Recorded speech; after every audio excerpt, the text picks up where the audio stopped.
अगर आपने बीसीसीएल के आईपीओ में दाव लगाया है तो अपनी डायरी निकाल लीजिए, क्योंकि आपकी कमाई की तारीख बदल गई है। जिस मुनाफे का इंतजार आप इस शुक्रवार को कर रहे थे, अब उसके लिए आपको थोड़ा और सब्र करना होगा। चलिए जानते हैं कि आखिर ऐसा क्यों हुआ और ग्रे मार्केट में अब क्या हलचल है।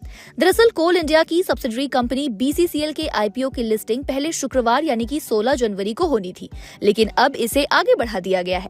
अब बीसीसीएल के शेयर सोमवार यानी कि 19 जनवरी को बाजार में कदम रखेंगे। इसकी बड़ी वजह है महाराष्ट्र में होने वाले नगर निगम चुनाव, जिसकी वजह से कंपनी ने लिस्टिंग टालने का फैसला किया है। इस आईपीओ ने बड़े बड़े रिकॉर्ड्स ब्रेक कर दिए हैं। कंपनी को जुटाने थे सिर्फ और सिर्फ 1071 करोड़ रुपए, लेकिन बाजार से इसे 1.17 लाख करोड़ रुपए की बोलियां मिल गई है। यानी ये आईपीओ टोटल 147 गुना सब्सक्राइब हुआ है। बड़े संस्थागत निवेशक यानी कि क्वालिफाइड इंस्टीट्यूशनल बायर्स का हिस्सा 311 गुना सब्सक्राइब हुआ।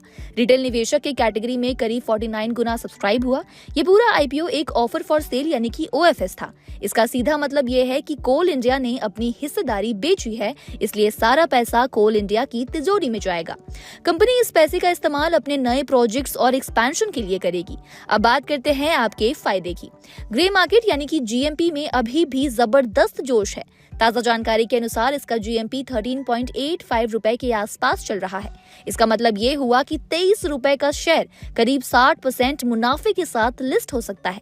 यानी लिस्ट होते ही पैसा सीधा 1.5 गुना से भी ज्यादा।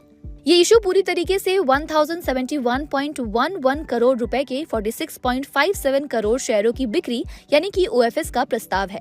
बीसीसीएल के लिए सब्सक्रिप्शन 9 जनवरी को शुरू हुआ था, जबकि सब्सक्रिप्शन विंडो 13 जनवरी को बंद हुई थी। बीसीसीएल आईपीओ का प्राइस बैंड 21 से 23 रुपए प्रति शेयर तय किया गया है। आपको बता दें, 1972 में स्टैब्लिश हुई Bharat coking coal limited coking coal, non coking coal और धुले हुए कोयले के प्रोडक्शन में लगी हुई कंपनी है। 1 अप्रैल 2024 तक बीसीसीएल के पास लगभग 7,910 मिलियन टन कोकिंग कोल का एस्टिमेटेड रिजर्व्स है। फाइनेंशियल ईयर 2025 में भारत में total domestic coking coal production में बीसीसीएल की हिस्सेदारी लगभग 58.50% थी।